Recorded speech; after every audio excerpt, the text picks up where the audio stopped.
rencontre de ce géographe-géologue avec un autre savant turier, comme on dit aujourd'hui, exceptionnel aussi, mais lui astronome, non pas géographe et géologue, mais astronome, Audouin Dollfus.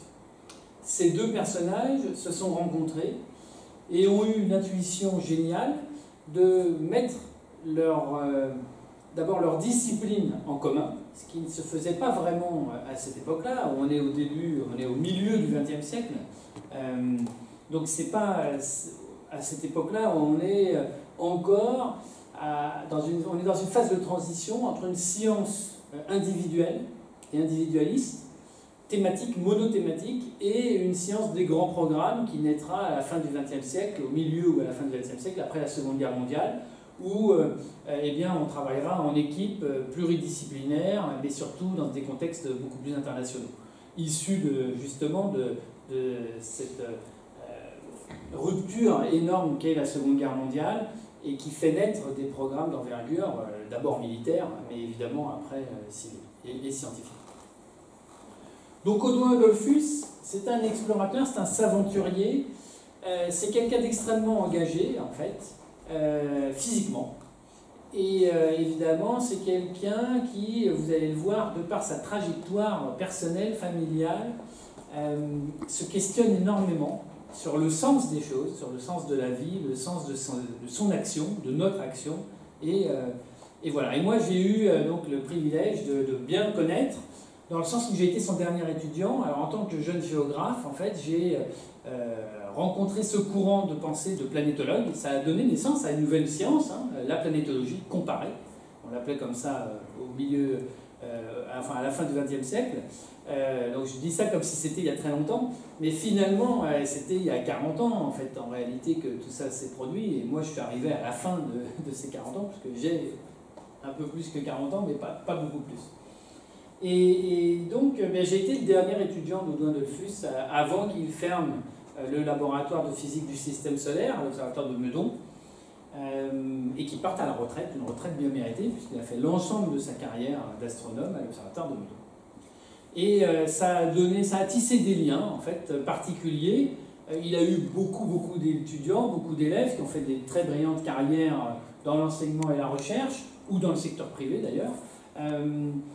Il a tissé donc des fortes relations avec l'ensemble de ses étudiants, mais avec moi, peut-être le fait qu'on ait eu cette proximité à la fin de sa grande carrière extrêmement prolifique, eh bien, on a noué une relation d'amitié aussi, et pas simplement une relation de travail et de maître à élève.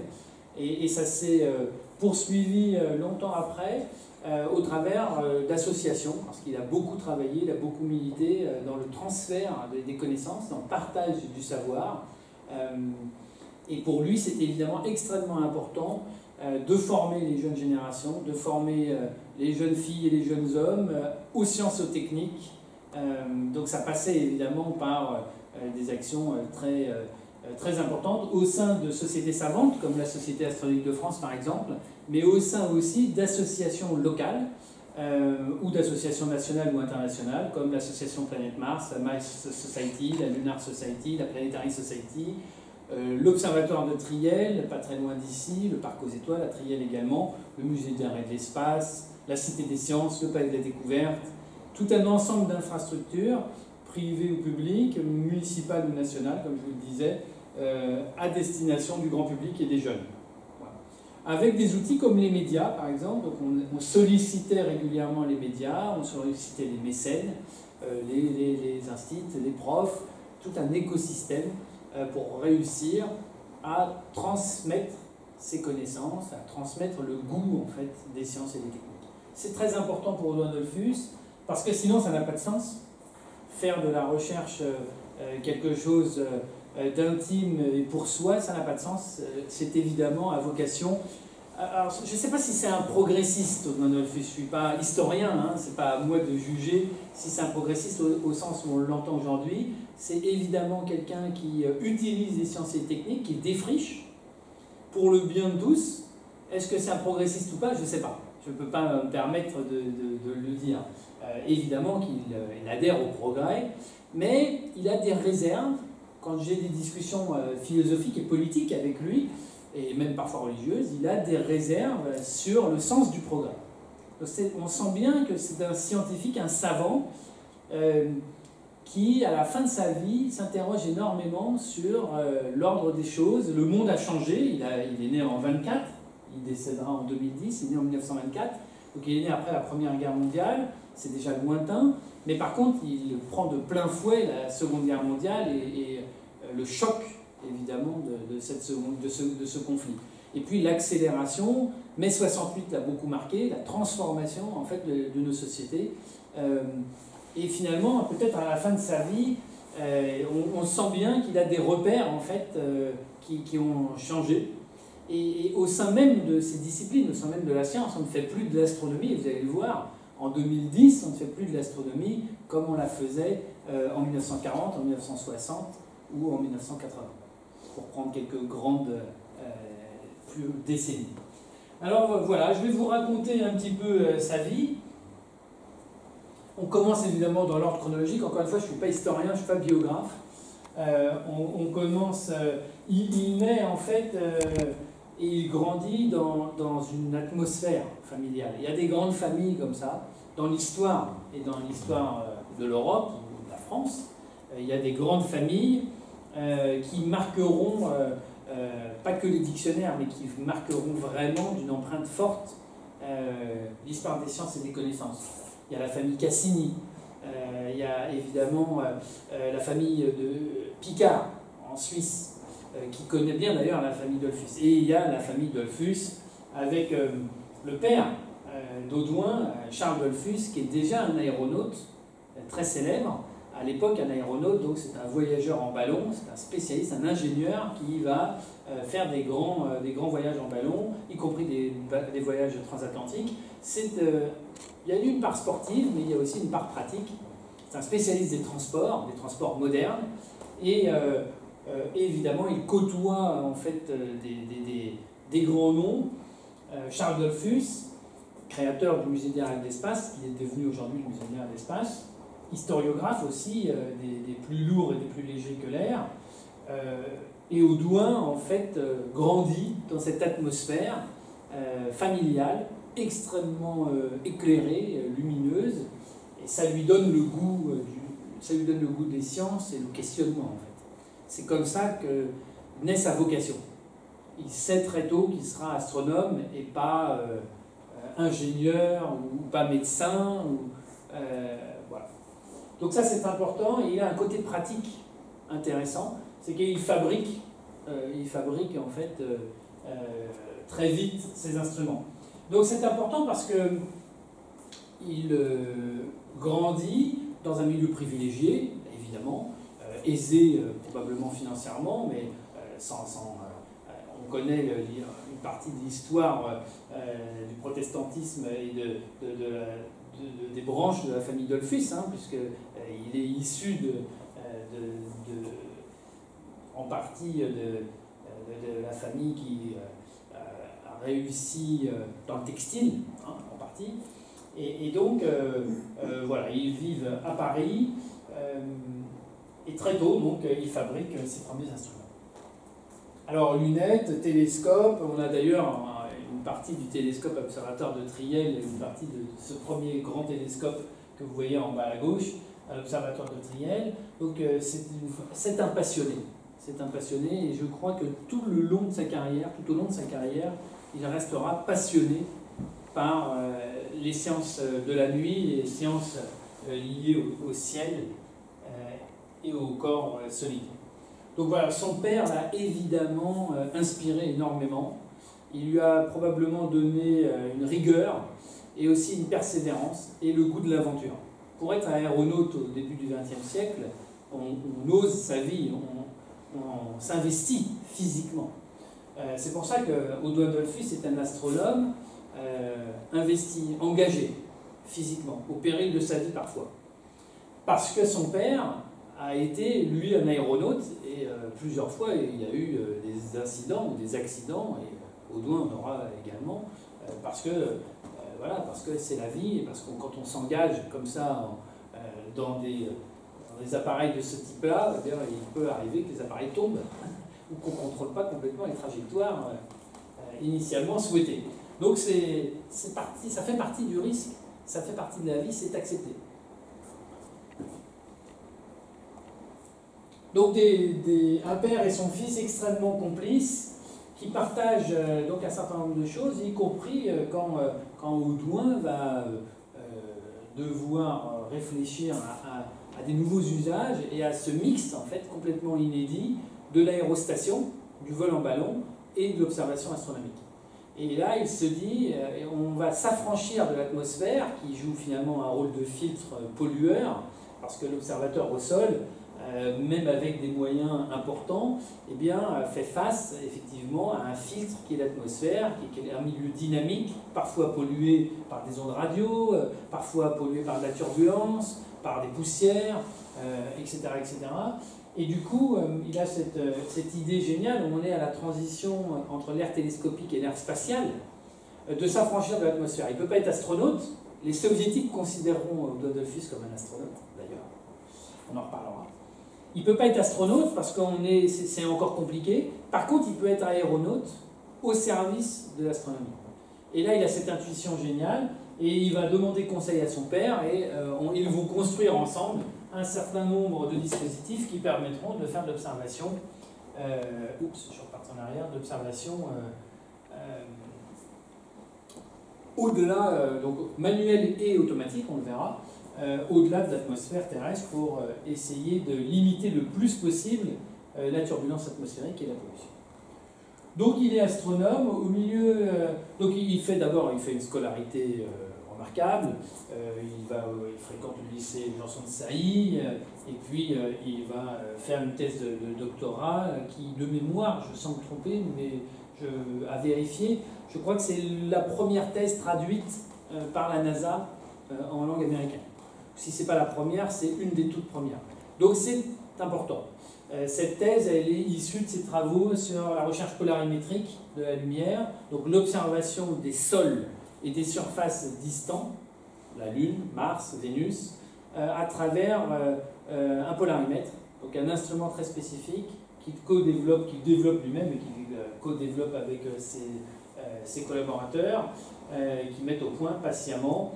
C'est issu aussi de son maître, on l'a dit, Bernard Lyot, on l'a dit en introduction, Bernard Lyot qui est l'inventeur du coronographe et lui aussi un saventurier, mais du siècle d'avant finalement, qui décédera dramatiquement peu après une mission en Égypte, ou pendant sa mission en Égypte, à la fin de la mission en Égypte, et qui laissera d'ailleurs un très grand vide affectif à Audouin, mais qui en même temps, Audouin va se sentir investi finalement par la perte de son maître, investi pour poursuivre les travaux. Et la tâche est immense parce que d'abord, Lyot est un génie véritablement. Lui aussi marque de son sceau au fer rouge l'histoire de la science astronomique en inventant le coronographe. Le coronographe, juste pour mémoire, ça permet d'observer le Soleil et de fabriquer des éclipses artificielles, pour faire simple, et d'observer la couronne du Soleil sans qu'il y ait la Lune qui passe devant. Ça va permettre de décrypter, en fait, de participer à décrypter cette physique solaire naissante, dont d'ailleurs la France est encore aujourd'hui l'une des nations les plus avancées au monde. C'est-à-dire qu'on a les plus grands physiciens solaires à l'Observatoire de Paris grâce à cette génération d'astronomes. Les Américains et les Russes ont qu'à bien se tenir. Donc ils sont très forts aussi, mais on a véritablement inventé ça. On a eu des très très grands spécialistes à l'Observatoire de Meudon, dont une femme qui est décédée malheureusement il y a très longtemps, il y a très longtemps, il y a une bonne quinzaine d'années, qui s'appelait Elisabeth Nem. Donc il a un laboratoire à Meudon, au Dollfuss, dans lequel j'ai fait mes études et qu'il a piloté pendant très longtemps, avec un certain nombre d'instruments remarquables, dont le télescope de 1 mètre, qui est toujours utilisé aujourd'hui, essentiellement pour former les étudiants en DEA et les doctorants à la manipulation de télescopes. Donc avec ce télescope de 1 mètre, il va faire un certain nombre d'observations exceptionnelles. Il a la grande lunette de Meudon à sa disposition, qui fonctionne encore jusqu'en 1988. Depuis 1988, elle est en panne. Ça va être très compliqué de la remettre en état. Mais cette grande lunette de Meudon, elle fait 18 mètres de focale, 83 cm d'ouverture. C'est un instrument d'exception. Il n'y en a pas beaucoup comme ça dans le monde. C'est vraiment un instrument d'exception, donc il l'utilisera aussi. Et puis, comme l'Île-de-France, même dans les années 50 et 60, c'est déjà l'Île-de-France, il va falloir s'affranchir des lumières parasites. Et là, il va partir à l'observatoire du Pic du Midi de Bigorre, en Pyrénées. À l'époque, c'est pas simple, hein. À l'époque, c'est encore là aussi une épopée. Il faut monter en ski de fond, à plus de 3000 mètres d'altitude, qu'il neige, qu'il pleuve ou qu'il vente, et rester bloqué là-haut, presque comme en hiberne, presque comme des équipages des milieux arctiques, polaires ou des spéléologues. La nuit, c'est moins 15 à moins 20 degrés. Quoi. Voilà. Là, c'est viril. Il n'y a pas beaucoup de femmes là-haut, parce que ça ne se fait pas beaucoup, en fait. Hein. À l'époque, il y a peu de femmes en astronomie d'observation. Il y a beaucoup d'hommes. Et voilà, ils sont extrêmement concentrés. Ils travaillent sur des longues périodes à observer la nuit et à décrypter, à analyser leurs observations le jour. Donc ce sont des rythmes extrêmement difficiles, mais nécessaires pour faire avancer les connaissances.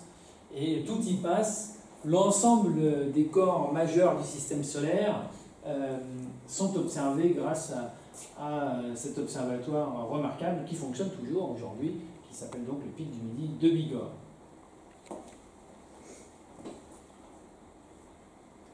Donc là, alors oui, il y a des observations nocturnes, mais des observations diurnes, hein, puisqu'on observe évidemment le soleil aussi pendant la journée, on en profite, on est à plus de 3000 mètres.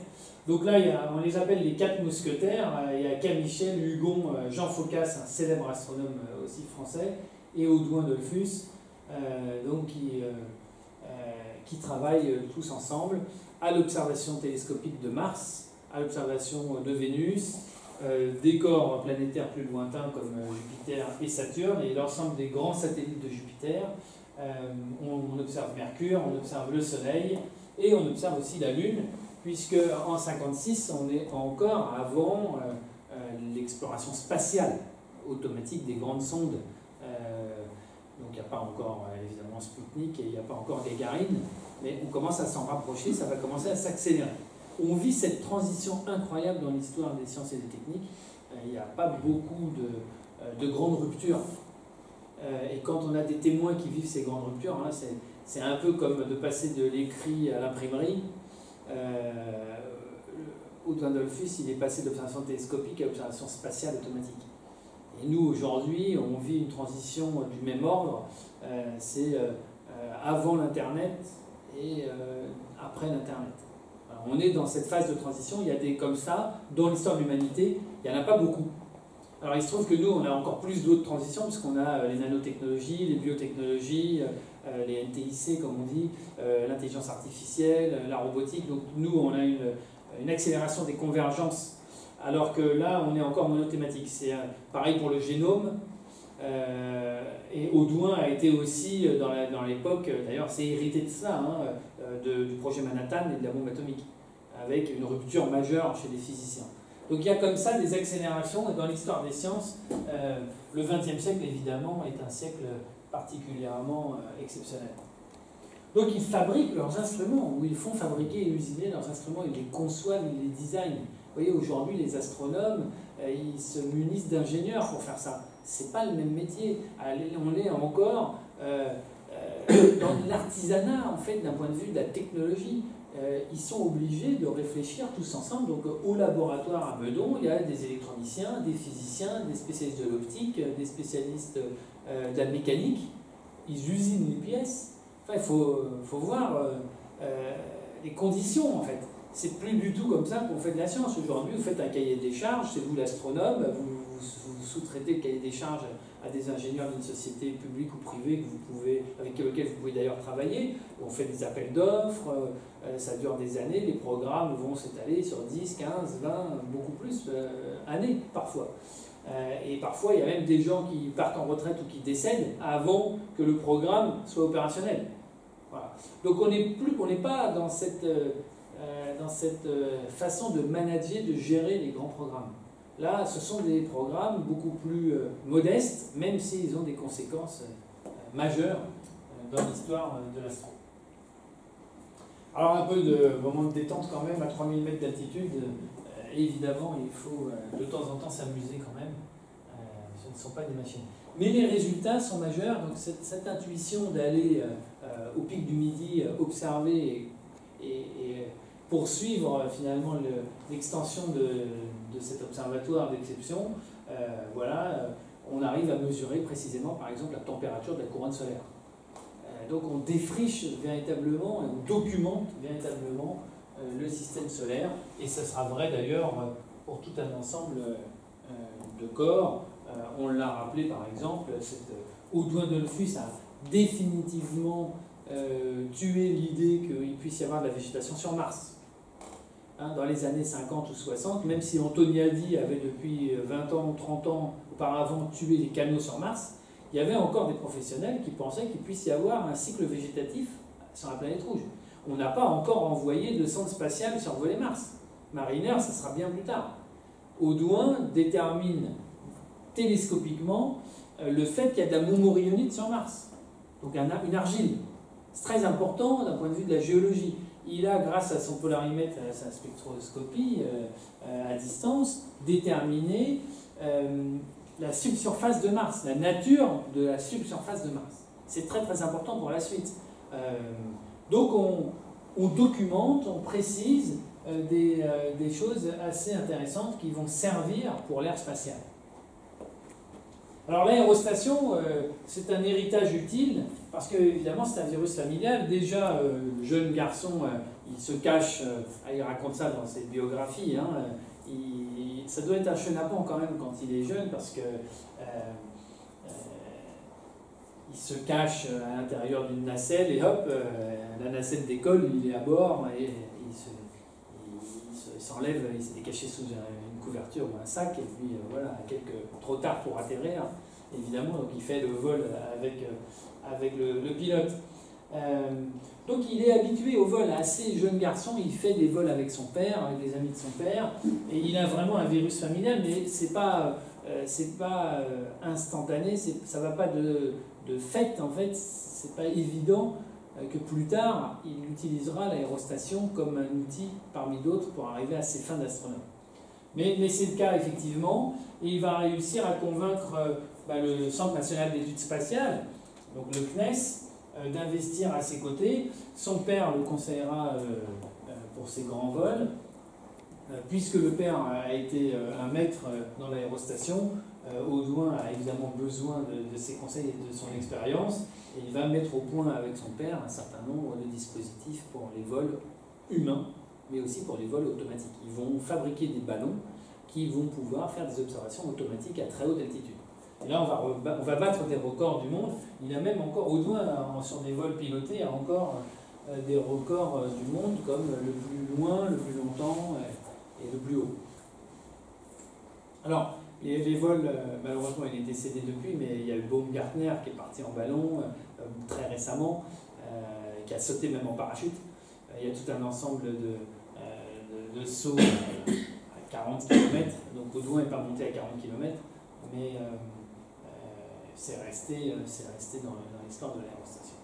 Donc des vols sportifs, des vols commémoratifs, parce que ça c'est sa passion, comme son père. Son père lui a transmis la passion de l'histoire de l'aérostation.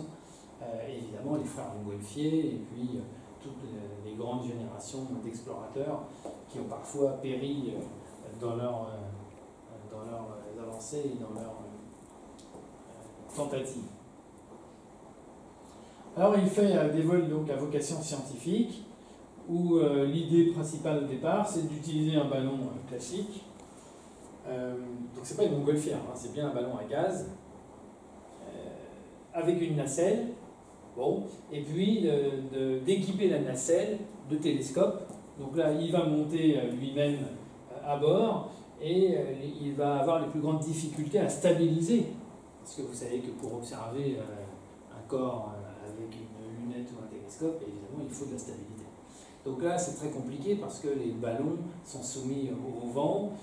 C'est pas du tout, à l'époque, c'est d'abord très difficile à simuler et à anticiper. La météo n'est pas aussi précise que celle que de nos jours, quoique bon, ils avaient prévu quand même qu'il allait pleuvoir aujourd'hui, mais il n'y a pas de radar, et lui surtout il est très limité en termes de masse. Il ne peut pas soulever des tonnes de matériel, donc il va falloir faire des choix techniques, il va falloir tout concevoir, tout designer pour qu'il puisse voler. Et là c'est pareil, ça va être très compliqué. Est-ce qu'il n'y aura qu'un seul homme à tout faire, donc, et à piloter le ballon et à faire les observations télescopiques? Est-ce qu'il faut 2 personnes? Mais s'il y a 2 personnes, du coup, il y a moins de charge utile d'un point de vue scientifique. Donc il y a tout un ensemble de compromis à faire en fonction des objectifs des missions. C'est très complexe et ils s'en sortent plutôt pas mal, sans trop de casse et avec d'excellents résultats, mais ça va pas, c'est pas suffisant parce qu'on ne peut pas monter forcément très très haut dans une nacelle.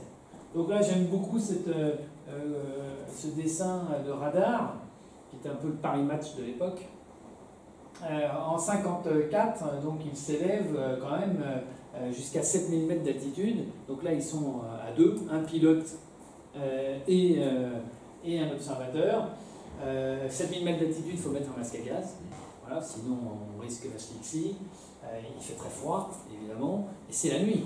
Hein, et il ne faut pas oublier qu'il n'y a pas de radar. Donc c'est très complexe. Et la radio, ce sont des postes de radio très lourds. Il n'y a pas de MP3, il n'y a pas d'iPhone. Donc ils s'envolent au soir et puis ils se laissent porter par les vents. Ils essaient de dépasser les couches d'atmosphère les plus turbulentes. Donc ça, c'est pas trop dur. 6-7 000 mètres, ça commence à être à peu près satisfaisant, quoique, c'est pas toujours vrai. Et puis, en s'affranchissant de ça, on peut aller observer Mars, Vénus, et essayer de détecter notamment à la surface de Mars la valeur très précise de la teneur en eau, H2O, de l'atmosphère de la planète rouge.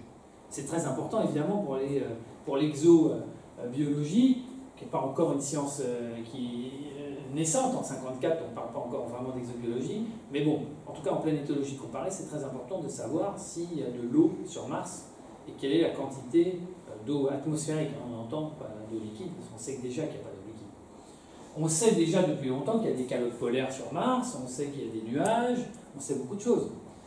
On sait qu'il y a des montagnes, parce que Olympus Mons, le grand volcan, on l'appelle Nix Olympica, mais on sait déjà qu'il y a un feu autour, donc les nuages de Mars sont arrêtés par la topographie du volcan. C'est un volcan géant qui monte à plus de 25 000 mètres d'élévation par rapport au niveau de la surface, donc c'est le plus grand volcan du système solaire. Il est éteint, mais il est quand même intéressant de le repérer à distance. Donc on réussit ces expéditions, voilà, dans l'atmosphère au-dessus du sol de France. Et puis pour savoir où ils sont, en fait, il a l'idée pratique de demander à RTL à 22h, à 23h, à minuit, à 1h du matin, pendant le Flash Info, d'avoir un communiqué spécial pour le professeur Dollfuss, en disant, voilà, professeur Dollfuss, si vous nous entendez, les radars du CNES vous positionnent à tel endroit.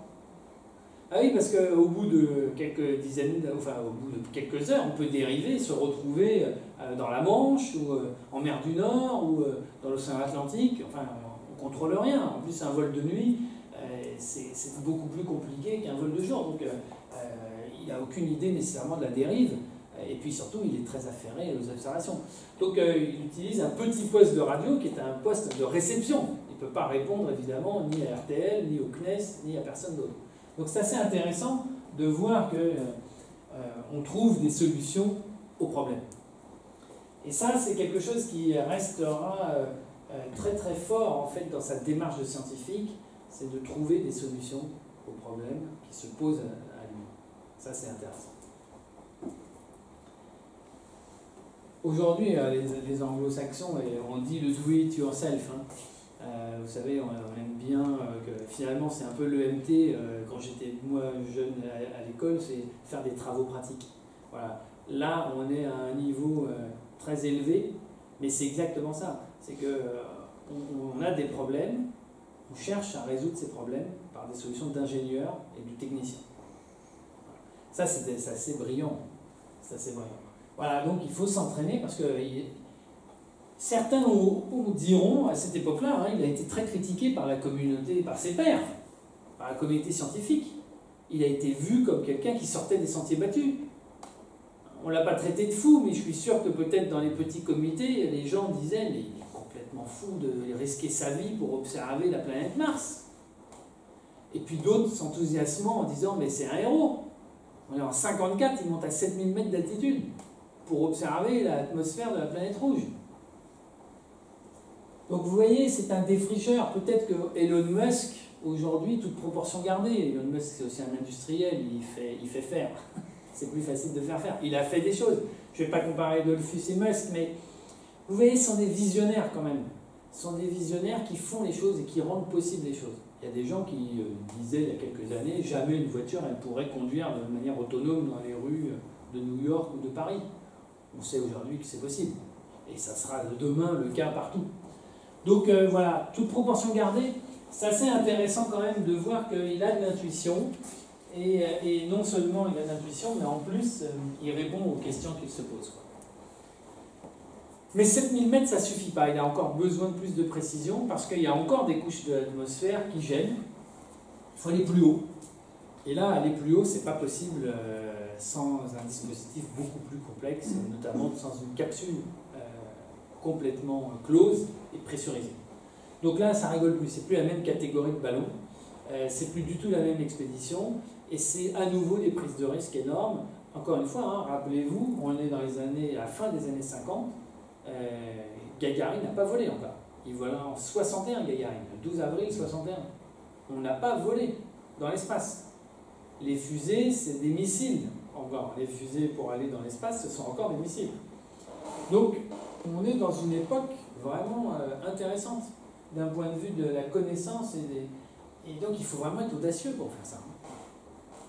Alors, il construit une capsule qui est assez finalement proche des capsules de type alors pas Gemini, mais pas loin en fait. On n'est pas dans la capsule Apollo, qui est une capsule à 3 places, mais on est entre Mercury et Gemini. C'est pas une capsule faite pour aller dans l'espace, mais on n'est pas loin de la capsule quand même pour aller dans l'espace. Il ne faut pas grand-chose. Et d'ailleurs, il rencontre plusieurs fois Von Braun, le tristement célèbre Von Braun, qui mettra les Américains sur la Lune avec le programme Apollo quelques années plus tard. Von Braun s'intéresse aux travaux de Dollfuss. Ils échangent sur eh bien, les solutions qu'ils ont trouvées, chacun respectivement, dans la conception de leurs capsules respectives. Et puis, comme je vous le disais tout à l'heure, Dollfuss aussi connaît bien la famille Piccard. Auguste Piccard, le grand-père de Bertrand, qui est notre contemporain aujourd'hui, mais Jacques Piccard évidemment aussi, et ils échangent énormément, ils travaillent ensemble sur la conception de ce type de nacelle. Pour information, cette nacelle est exposée, elle a été restaurée, elle est exposée au musée de l'air et de l'espace au Bourget. Donc on peut la visiter, alors on ne peut pas rentrer dedans, mais on peut la voir et comprendre qu'il fallait vraiment être culotté, si je puis dire, hein. Il fallait avoir de l'audace pour s'enfermer dans cette boule d'aluminium et d'oser monter, accroché à un parachute pour faire des observations télescopiques. Voilà la bête, si je puis dire. Donc un usinage exceptionnel avec des hublots quand même. Ils se sont posé la question de savoir si ça servait à quelque chose. Et puis finalement, ben voilà, on est des hommes, hein, donc il faut quand même assouvir les sens. Et la vue reste quand même quelque chose de fondamental. On ne peut pas être à l'aveugle complètement dans une capsule de ce type-là, ce qui est exactement d'ailleurs la même chose pour les astronautes. Et ça crée une fragilité, ça crée une complexité supplémentaire d'oser fabriquer des hublots. D'un point de vue technique, on perce la nacelle, hein, on l'affaiblit quelque part. C'est pareil pour les capsules Apollo, ou les capsules Gemini, ou les capsules Mercury. On fait des hublots, encore aujourd'hui, hein, on fait des hublots. D'ailleurs, à la Station Spatiale Internationale, on a même fait un module complet, la cupola, pour permettre aux astronautes d'observer la Terre. C'est très important pour la psychologie, mais ça va au-delà de ça, en fait. Et donc là, on met des hublots pour quand même regarder ce qui se passe. Et puis évidemment, on isole le tout parce qu'il fait très froid quand on monte à ces altitudes-là. Non seulement il n'y a plus beaucoup d'air, mais en plus il fait très froid.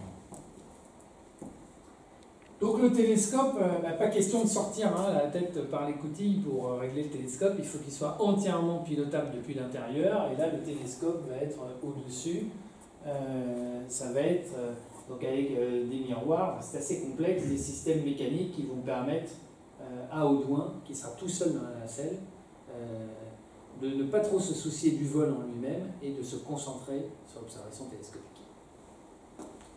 Donc là, le CNES est toujours très impliqué, parce que ce sont des recherches civiles, mais on peut penser que les militaires sont très intéressés quand même par les méthodes, les techniques, les mises au point de ces matériels qui pourraient peut-être servir dans d'autres contextes.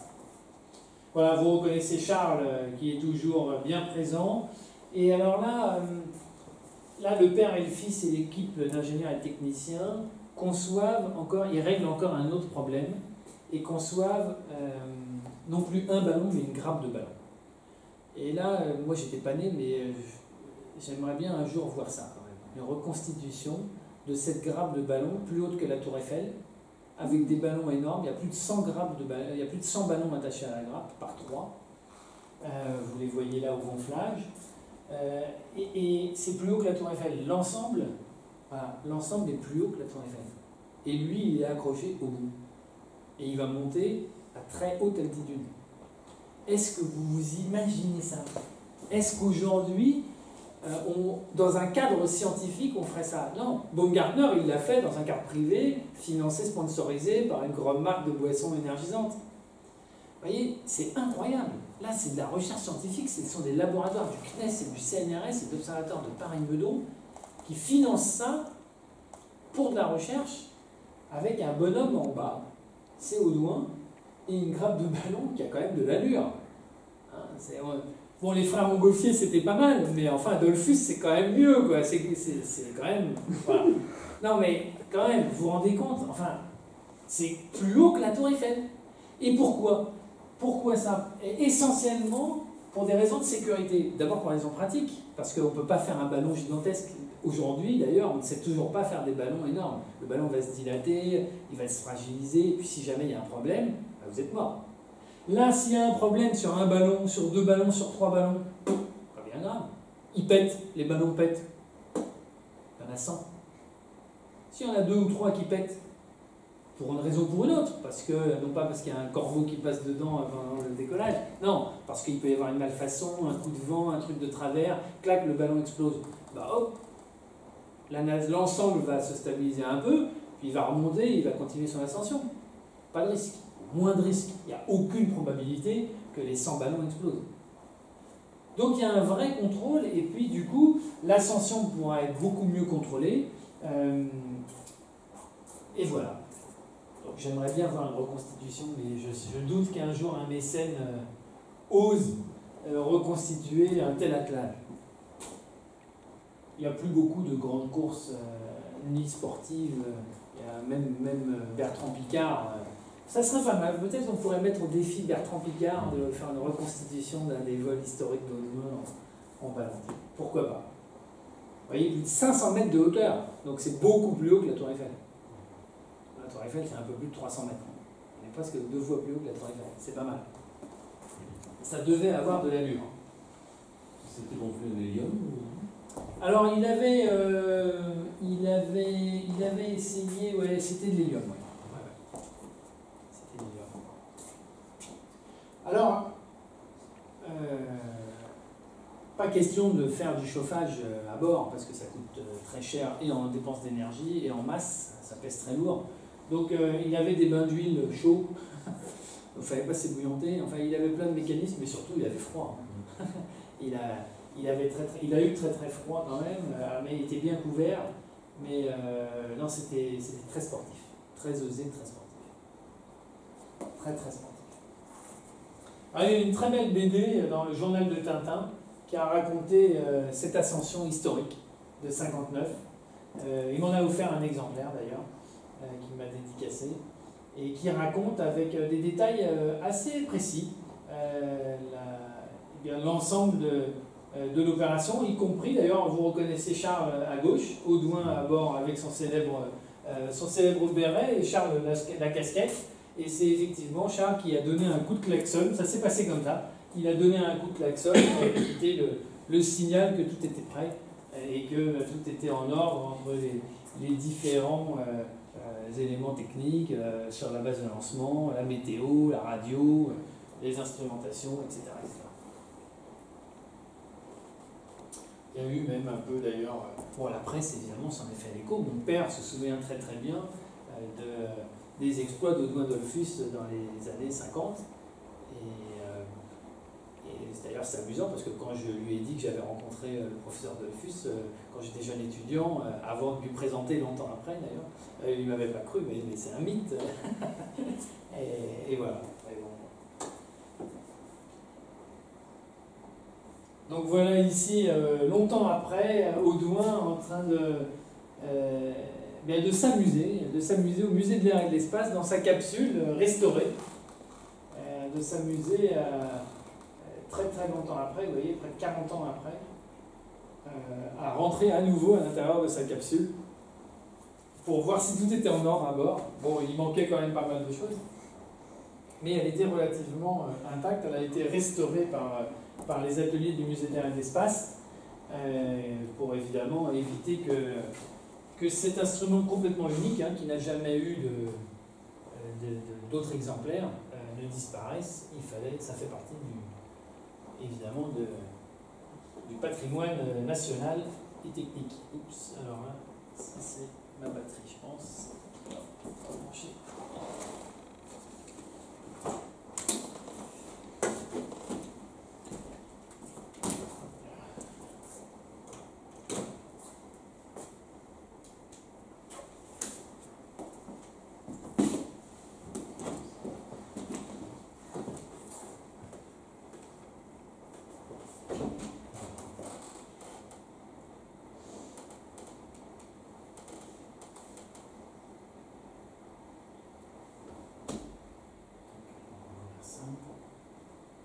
Si vous avez des questions en attendant que je redémarre, n'hésitez pas.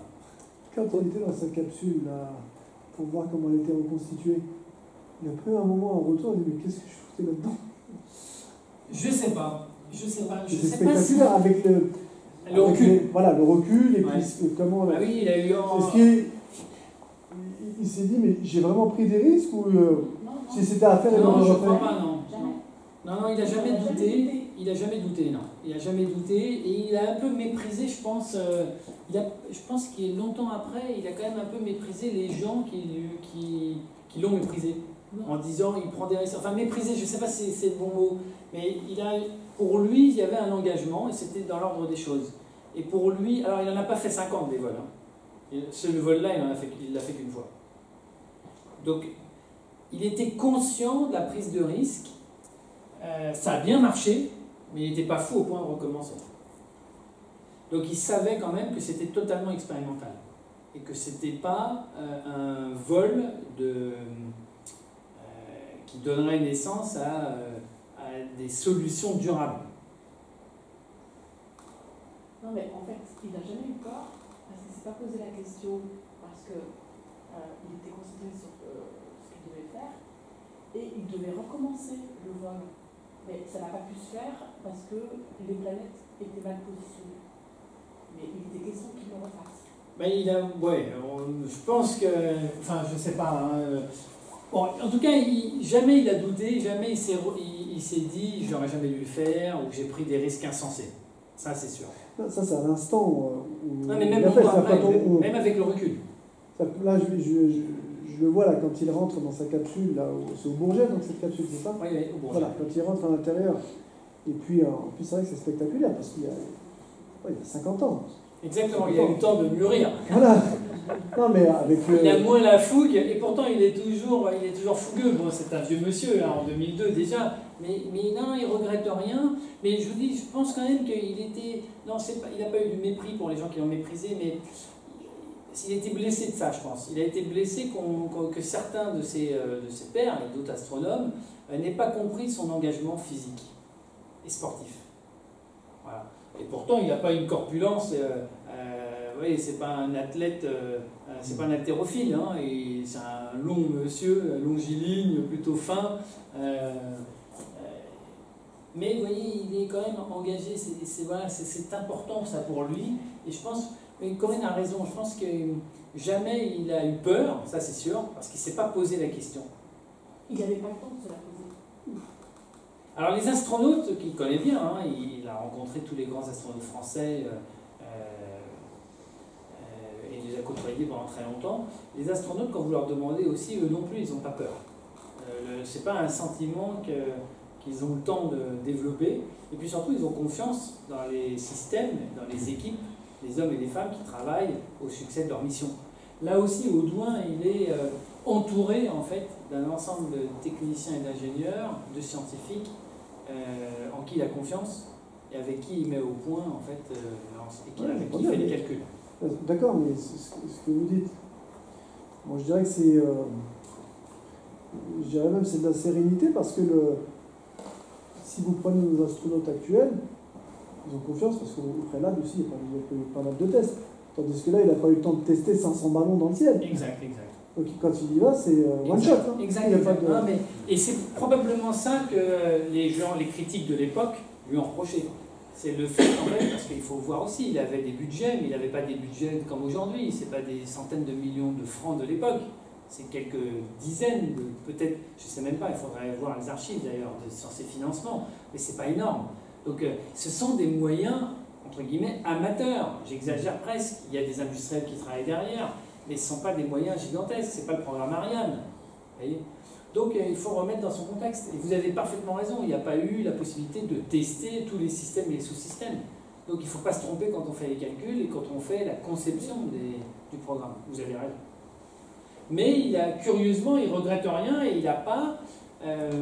il a cet esprit finalement, en fait, intrépide. Voilà. Mais il est intrépide, mais raisonné. Bon, il faut voir aussi qu'à l'époque, on pense que la science et la technique est capable de résoudre à peu près tous les maux de la planète. Hein. Et ça date peut-être de l'Angleterre victorienne déjà et de la révolution industrielle. Comment la redescente? Alors, des charges pyrotechniques, on fait exploser les ballons, mais pas tous en même temps, pour pas descendre trop vite. D'accord. Mais il calcule l'endroit où il va redescendre quand même. Ah bah non, Bah non, pas du tout. Ah, ce sont les vents qui l'emmènent. Hein. Ah non, il faut être... Du vent. Ah oui. Ça devait pas être évident pour effectivement stabiliser le télescope et observer si le soleil. Ouais, Non, mais... Au niveau du télescope, est-ce qu'il y avait une réflexion préalable du diamètre utilisé de mémoire? C'est un 500 mm.